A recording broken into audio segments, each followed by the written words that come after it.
This is Solve It for Kids.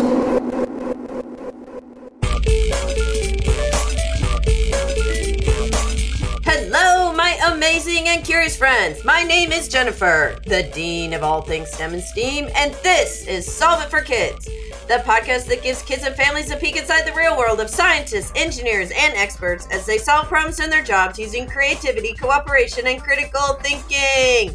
And now please welcome to the show my podcast partner, Galactic Space Geek, Jeff Gagne. Hello, Jennifer, and hello, listeners. I love episodes like this because this is somewhere I never thought we would go for an episode, but I can't wait to dive in. Me too. This is going to be so fun and very interesting. So what problem are we solving today? How do you make peas taste great? How do you make your peas taste great? Young Jen would have loved to know the answer to this. So I can't wait to hear. Who is our guest today, Jeff? Our guest today is the exact right person to help us with this one. Today we have the wonderful Christine Lewington. She is founder and CEO of PIP International, the best tasting pea protein. Welcome to the show, Christine. It's great to be here. Thank you. Well, we are so excited to have you. And this is going to be a very intriguing episode because we're going to talk about peas. So I have to start out saying, were you one of those kids that always ate your peas? No, I would hide my peas. I don't want to give any kids any advice, but I would hide my peas underneath my mashed potatoes.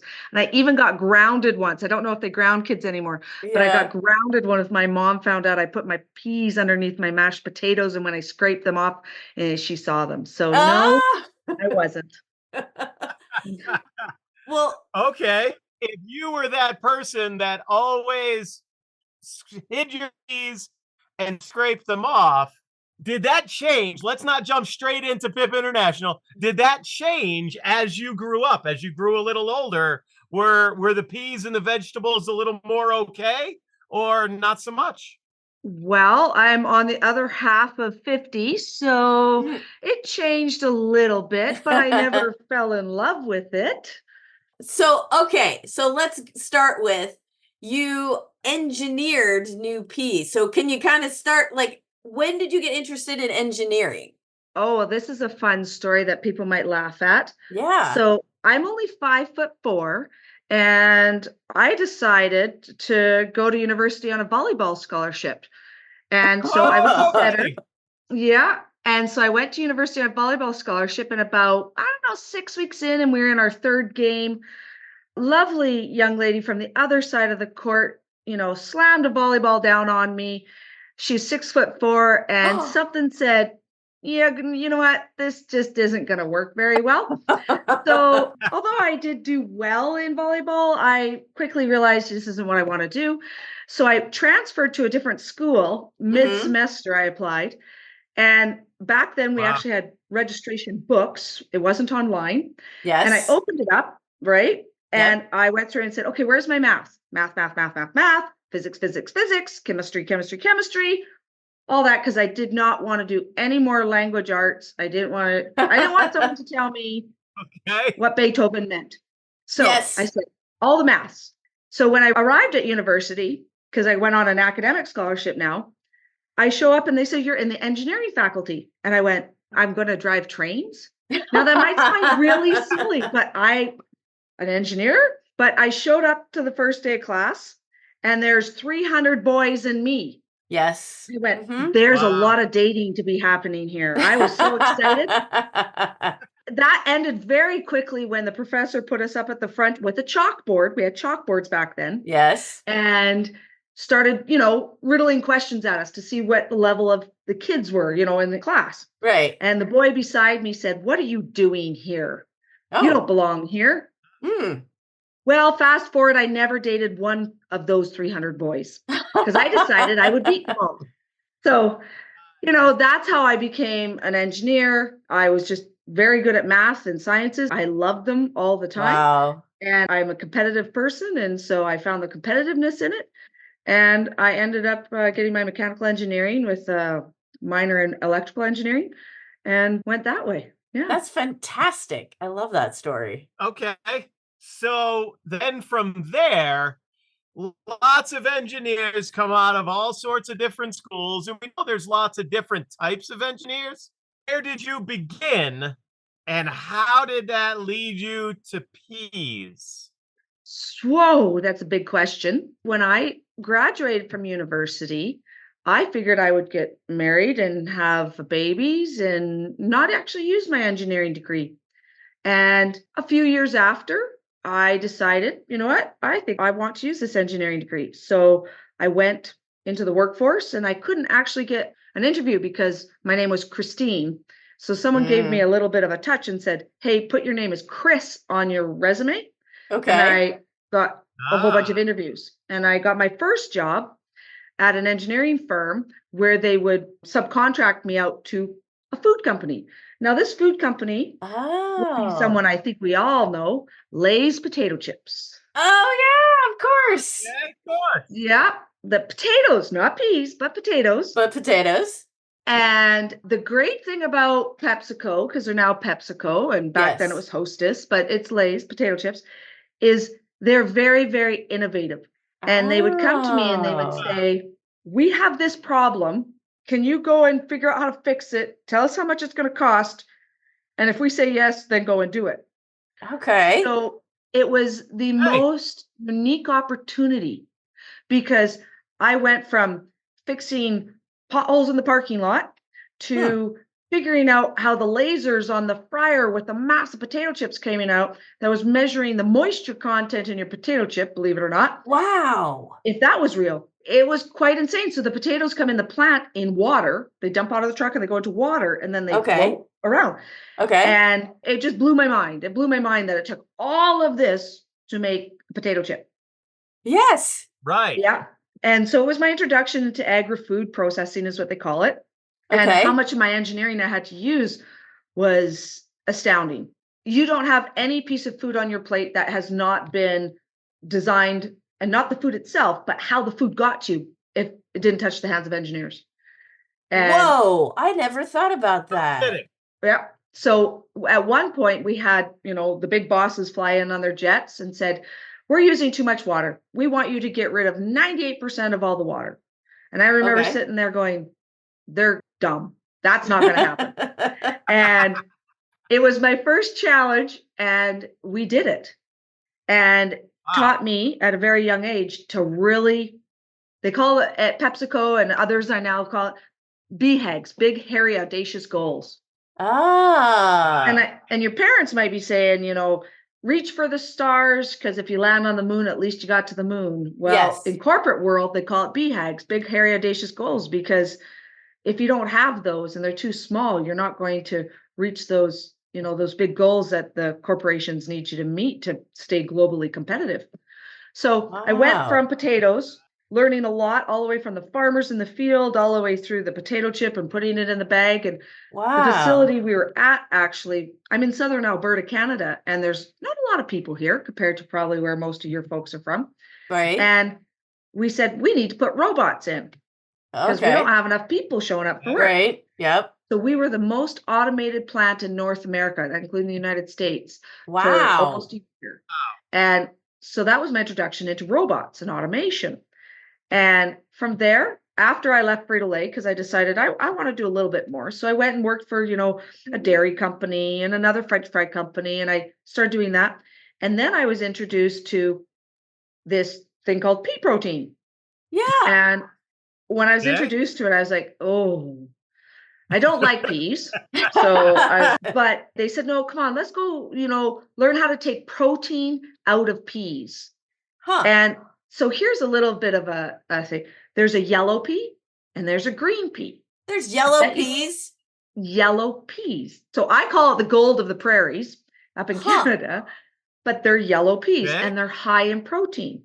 Okay. So the green peas aren't as high in protein. So if you're trying to take protein out of peas, you grow the yellow peas. And yellow peas are more than not fed for animal feed because they're high and they don't really care what they taste like. Okay. So, but if you were to go into into a grocery store or whatever, and you want to buy a protein shake, and it's vegan protein shake or something that doesn't have like whey protein or dairy in it, if you look on the label, it will say pea protein. Most of them are pea protein. And a few years ago, before this opportunity was introduced to me, I had bought some of this pea protein shake for working out. Right. Okay. And I scraped up my pennies, and it was $68. I remember. I'm like, I cannot believe I'm paying $68 for Holy peas. cow. This is like gross. That's a lot of money. Yeah. Well, it doesn't get any better. I went home. I was all excited. Okay, I'm going to feed it to my kids. I'm going to feed it to my husband. And it was gross. It was so gross. I literally threw it out. I mean, it's peas. And it was so gross. And it was bitter. Yeah, it was just terrible. So when these partners of mine came to me and said, hey, let's do this pea protein thing, I thought, you guys are crackers, man. I'm not going to spend all my time and energy and experience and to go and make something I can't stand. Yeah. And so they said, well, let's do it better. So think of big, hairy, audacious goal. Oh, here you go. Yep. Right? So fast forward, I found myself with 9 engineers in France, just outside of Paris, in a lab. Okay. And they said, we will teach you how to take the protein out of peas.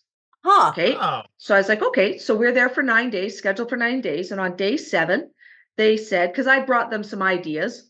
Right. They're all over the internet. So I brought them some ideas and they showed us how to do it. And they said, this is a very good process, Christine. You will make as good as the best out there.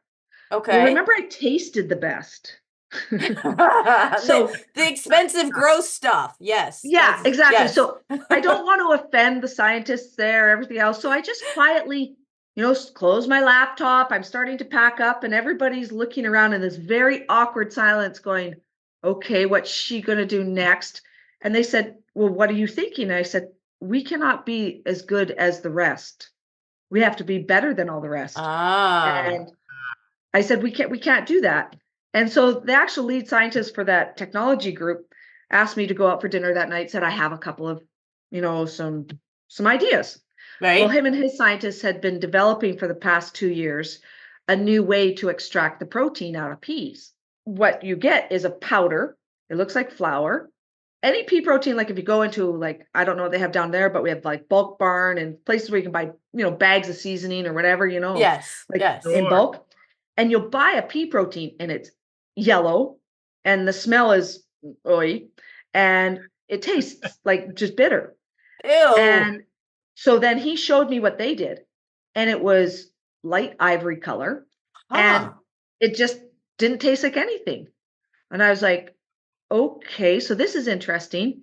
So then I'm all excited. I'm like, okay, there's a technology. We can do this better. Right. So I signed a contract with them to have the rights to what we call commercialize it. Take it from, we're doing it on our kitchen table, taking it to the big, huge plant. Right. So I took that on and fast forward to today, we're able to extract the protein out of the peas. So you don't have to eat them anymore. Oh, you can thank say, God. Mom, sprinkle it on, include it in, and we call it our any protein. You can make it taste like anything. You can make it taste like, so we have a protein fudge. Sign me up for that one. That sounds good. Oh, Jennifer, it is lovely. Now, I'm not going to say it's so healthy because there's a lot of sugar in it. Well, yeah, still. But it doesn't have any of the fat and eggs. But it doesn't taste like peas, right? Nope, it does not. And this past Christmas, we had a big event and we had pip nog, as we called it, instead of eggnog. Oh. So the thing that I learned was everybody thinks we understand what protein is. We have to eat protein to make muscles. Yes. But it's actually much more than that. Protein, so when you're making a cake or cookies, why do you add eggs? Why do you care if there's protein in your cake or your cookies? Yes. We add it to bind it. It makes it together. So our protein, because of the way we take it out, we keep it what they call functional. It can still do the sticky. It can still do the things protein should do. The other proteins on the market are damaged. And that's why they taste terrible. And so ours is just bland, but it will still function. It will still bind. It actually will dissolve completely. So moms are putting it in their oat milk. So oat milk and all the Okay. plant-based milks out there, Right. what they call an indulgent. They're sugar water. They don't Right. have a high nutritional value. Right. So companies are coming to us to take that pea protein, our pea protein, because it doesn't taste like anything, and they can actually mix it, and it's soluble. It doesn't float and get all gross. It mixes and it can stay on the shelf and not separate. So now you can take a plant-based protein, you can put our pea protein in. Wow. So people that are lactose intolerant or have other restrictions that wouldn't drink normal dairy milk, Yeah. they now can drink like an oat milk or rice milk, whatever, and add the protein to it.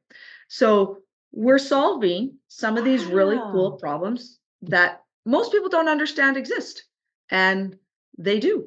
So Wow, that is amazing. I mean, I'm lactose intolerant and I have, my kids are and all this kind of stuff. And I have friends who are vegan. So I would assume that if they use your protein powder, that helps them get their protein that they need for that type of diet. 1,000%. So we hired a young woman to consult with us for a little Wow. bit, and she is like I call hardcore vegan, like no face, no anything, like Yes, vegan. yes. And she told me growing up, it was either edible or non-edible. That was the only two categories. They Wow. didn't have Okay. enjoyable, they didn't have yummy, they didn't have any of that. And she came to work with us for a few months, and she went, this will be disrupting because you literally can have yummy tasting vegan food. You can't even tell the difference. So Wow. we've whipped up some really cool things like cheeses, and we have this bread. We had some visitors over from Korea, and we have a stove oven here in our Right. facility because it used to be a front restaurant. And we were making pizza, and I said, let's make some pizza dough out of our protein. And we did. And it was fantastic. And it's also probably gluten-free too, right? Then and it's all that. absolutely gluten-free. It's 100% gluten-free. Yep. Wow. Yep. So And now pizza is a protein health food. there you go. Exactly. And then you're It's- putting tomato paste on it, and you're putting Yeah. yep, absolutely. So you're eating your peas, but you don't even know it, which is the best That's part. right. This is the best You don't get part. grounded anymore. And you look at the bodybuilders, they're trying to get this protein shaken and they're eating these eggs and stuff. Now they can actually have something that doesn't taste terrible. Yeah. And another fun thing are proteins. We've made skincare products out of them. We have a burn cream that we're using because Wow. it's so functional. Mhm. A young boy fell in asphalt in this past August, and his dad called me, and I like, well, I don't know, you could try our proteins because they do some really cool things. Mhm. And he came and got what we called our burn cream. It was just face cream, and it healed his arm in 11 days, and they thought he was going to have surgery. So the Wow. power of the pea, even though we didn't realize it growing up, there's true power in the pea protein. So, and it all goes all the way back to engineering and people way smarter than me that did the time. I go, they did the time. I'm going to take the shine. I'm going to take that, Yeah. and we're going to make it Yeah. big and Right. allow people to have options. That's Okay. awesome. So, man, this sounds fabulous. And I'm already thinking of all the ways that it can be added to all sorts of foods. Yeah. I want to jump back a step. Because you're an engineer and you worked with other engineers and scientists, can you give our listeners sort of the kid level version of how do you pull the protein out of a pea? Okay. My 10-year-old brain is imagining peas on my plate and you smash them, and somewhere in the smash is the proteins, and you like tweezer it out. Can you fix my brain on that? You're not too far off. It is actually Yeah. very simple. So many manufacturers will take the peas. Now, remember, they're yellow peas. Right. Yes. They dry, right? So a dry Okay. pea, they don't Okay. pop, right? So they're dry. Yes. And then they mill them. They dehull them. They take the skin off of them. Believe it or not, they have a little skin on them.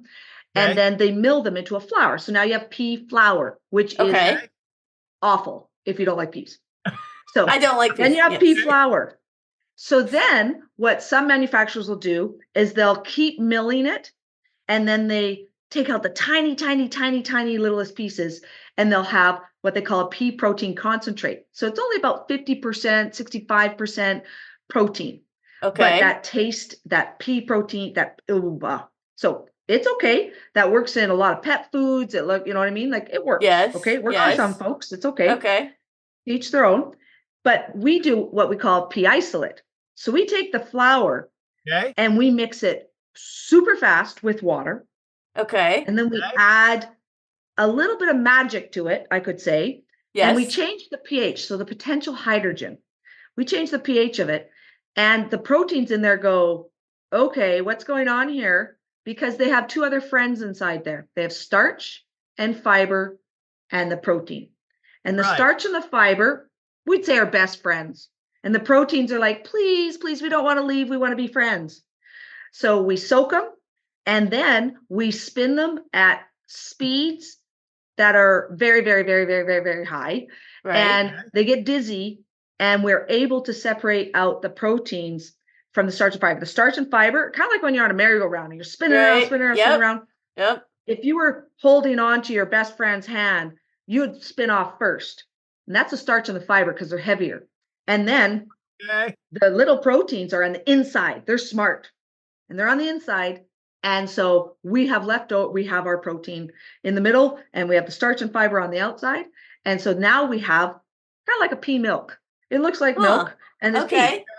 So then we do some more magic to it, and we take some water off of it, and then we dry it in a big dryer, big, huge dryer. To evaporate the extra water off. Yeah. We evaporate the water off, kind of like when your mom puts a pan on the stove and you put water in it and it steams.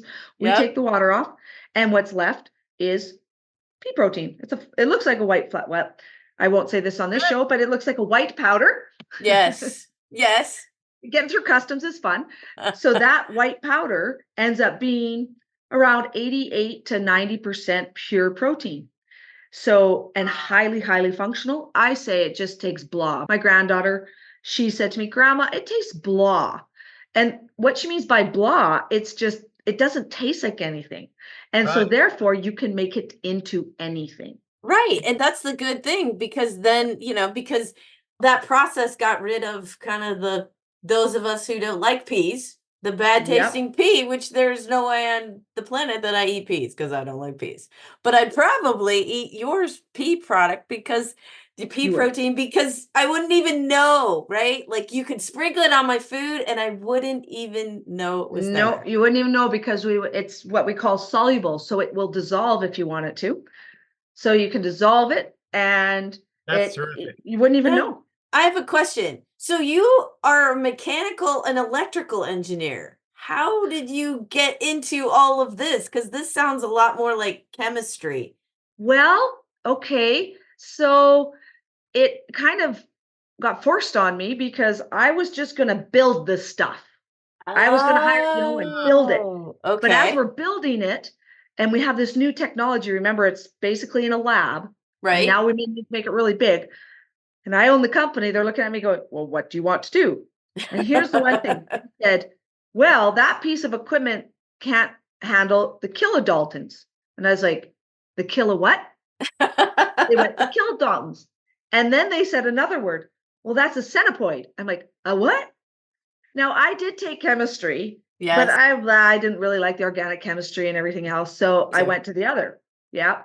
And so I've had to learn with people around me, much smarter than me, what these pieces are. So, for instance, we have this amazing scientist, and I emailed him yesterday because I looked up a white paper, is what they call it, with all these really smart and words on it that are English, but you would never know it. And I said, can you help me understand? This is what it says our pea protein can do. And he goes, well, absolutely, Christine, because blah, blah, blah, blah. And I went, okay, just a second, Lewis, just a second. And he goes, yes, Christine, it can do that. And what it has opened my mind, what the chemistry, how that interacts with so you know how we said we spin it really, really fast? Yes. That's mechanical. Yep. Okay. Okay. That makes sense. But if I spin it wrong, then the chemistry has changed. Right. Okay. Yes. And so there we go. We have to marry it. So in engineering, more than not, you have a major discipline, my mechanical, and then you kind of have to be a jack of all trades under. You have to know a little bit about electrical, a little bit about structural, everything. You have to know a little bit about all of them. And I've really had to beef up my chemical in the background That's because fantastic. to know it. So, but Yeah. it one step at a time. And when you know it means you never have to eat peas again, there's a little bit of passion there. I'm in for that one. Yep. Like if Jennifer was doing your advertising, that's at the top of every post. Exactly. You never have to eat a pea again. That's right. it. Yep. I'm sold. Yep. So- I love it. And you know what you can make this protein into is just, I mean, we made brownies the other day and we have ice cream. Let me tell you, the ice cream, hands down, I would pick it beside over top of the dairy. Oh, wow. Wow. Yeah. And it has Okay. no dairy in it whatsoever. So your lactose intolerance, you're like, it's going to be game changing for them. Yes. Yeah, I'd sign me up for that one too. I'll take that one. I'll put you on the list. I'll With put you on the the- high priority list, Jennifer. There you go. I'll Thank tell you a funny story. We did have this ice creams made for us down in the States, and the food lab and that made it for us. I said, okay, I need them by this date. Now keep in mind we're in Canada, so there's this line called the border, Yes. and they put it on a FedEx truck. And I'm like, okay, if you get it to the border, I will go to the border. I'll drive across the border. I'll get it from FedEx and I'll bring it across because otherwise it'll just get stuck in customs. Right. So I'm waiting in Canada, waiting to drive across the border, and the FedEx truck broke down in the middle of Montana No. and melted all Oh, of my ice cream, no. $9,000 worth of ice cream. Oh no. That's not a happy Oh. story.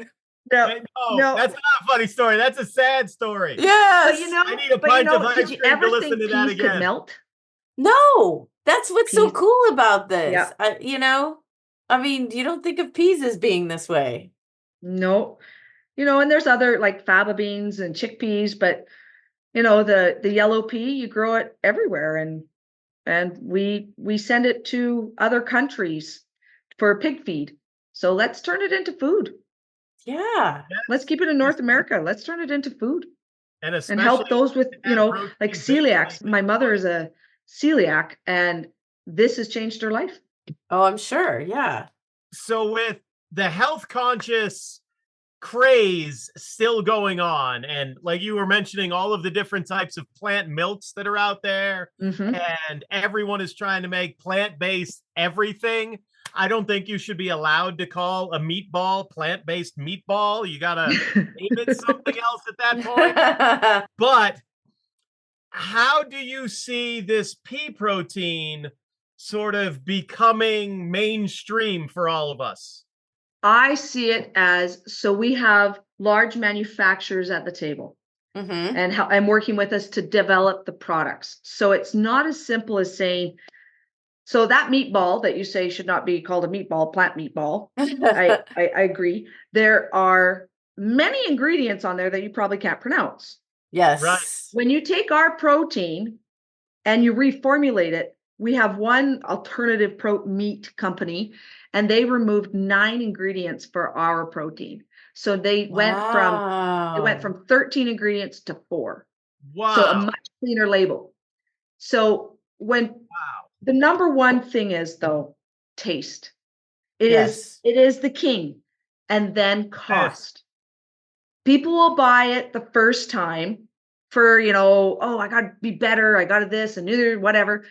But they don't buy it a second time if it's not yummy. They just don't. Like, when was the last time you bought peas, Jennifer? It doesn't happen because they don't taste good. Right. I mean, I buy them for my family because they eat it, but I pick them out. Yeah. Well, there we go. Right. So, you look at that and you go, okay, so if I can make it yummy, they will buy it. Yeah. And so now we can create alternatives that they can, bars or vegan chocolate, like with our protein, is to die for. Wow. These kind of things will allow, and we're going to sell our protein as an ingredient. So, if you wanted to cook with it, you can go, we're setting it up so that you can buy it online. You can just buy 2 or 3 kgs or 5 kgs and buy it. And you can actually start cooking with it at home, and we'll give you recipes to do that. So you can start creating in your own home some of these types. And if you want to go get the Frankenfood and the 20 ingredient plant products, you can try that. But, we need to simplify it for people to start enjoying it. I really believe that. Well, and I assume since it's made of peas that, and it's not, manufactured synthetic and all this kind of stuff, that this is biocompatible with what you eat. Like your body recognizes this as a regular vegetable. Yes. So it does. Now, peas have the ability to create flatulence. Now, Okay. they have that with the current processes out there. In Okay. our process, it's called alpha galactosides. That's a Okay. big word. Okay. Alpha Yeah. galactosides. In our process, we actually remove the alpha galactosides, and that is what upsets your stomach and gives you gas. So yes, Oh. your body can then process it and extract it. So it'll bring the proteins in, it will break it down into the amino acids, and then your body creates the human protein serum that Right. it needs. And it's a complete protein. So That's we can do that. fantastic. Mhm. That's really fantastic. And tastes good. That's, again, not like It peas. tastes good. Yeah. And we are in a protein crisis. There's Yeah. children that I've talked to that actually don't even have protein until they're 16 years old, and they don't grow over the size of 4 feet. Oh my gosh. Right. That's sad. And so, and that is here in North America as well, and so if we can keep that cost down, which we've been able to do, and get this in as many hands as possible. I just had a phone call tonight as a company up here in Canada called Wise Bites, amazing company. And she's like, I need 12 kgs because we got to get the, and I'm like, I'll get it out to you tomorrow morning. Right. And That's she is doing fantastic. fantastic jobs getting her product into the hands of kids that really need the protein. It's a mission we're on. It's not going to be overnight. And I'm not here to scare away the meat eaters or scare away the dairy eaters. No. That's not my mission. My mission is to give us options Yes. and great tasting options, Yes. and it will solve problems. Yeah. No, that's great. I think that's terrific. Yeah. So we have learned a lot about peas, aside from the fact that I don't like them and neither did Christine. But now we love the pea protein. But we're kind of at that point in our show where we like to ask our guests to give our listeners a challenge. So what challenge do you have for our listeners, Christine? I will challenge your listeners to try to find, how long does it take you to find 3 items in your grocery store that have pea protein in them? Ooh. Oh, I like it. All Yeah. right. And you are going to be shocked at how many products have pea protein in them. Now I'm gonna get off this show after we're done taping. I'm gonna go look at my pantry and see how many things I have in there. Wow. Yep. And I think that'll be great because it'll open kids, well, adults, everybody's eyes to kind of how prevalent this is out there. And so I still go back to what you said before about most of the food that we have is not engineered as in synthetic, but there's a process under which it That's goes right. through to be brought to us. So I learned so much about agriculture and food today. This was such a wonderful episode. Thank you so much for being on Solve It for Kids, Christine. Thank you so much for having me. And don't throw your peas out. Send them to me. I'll take the protein out and send them back to you, Jennifer. Okay? That's a deal. That's a And deal, then you can make Christine. protein. Then you can make pea fudge with it. There Pea you fudge. go. I'll give you my secret pea fudge recipe. How about that? That is a deal. Thanks, Christine. All right. Thanks for having me. Bye-bye. A fun conversation. And oh my goodness, did I learn a whole lot. I can't wait to learn more about pea protein. I'm getting online. I am finding out more about this. And what about this challenge, Jen? We all go to the grocery store and we think we know what's in our product. Find 3 items in the grocery store that contain pea protein. And Christine said it's not going to be as hard as we think. Yeah, it's like we don't always know what's in our food, but this pea protein, I'm very curious about it, and you guys heard me throughout the episode going, wow, I really didn't like peas as a kid. I still don't like peas, but I might eat this, so hey, I might figure out a way to get my pea protein in. Well, if you find 3 articles at your grocery store and you want to share them with us, you can find us on our social media. We are at KidsSolve at Facebook, X, and Instagram. And don't forget to check out our website, solveitforkids.com, where we'll have more information about Christine and pea proteins and all that kind of stuff, as well as we always have a book list for kids that want to learn more. So be sure to check that out. And in between now and then, Jen and I will be checking our kitchen cabinets because we're recording for you right now, so we can't go to the grocery store yet. But we are going to check what we have, see if we already might be eating some of that pea protein. Until next time, you'll hear Jen and Jeff on Solve It for Kids.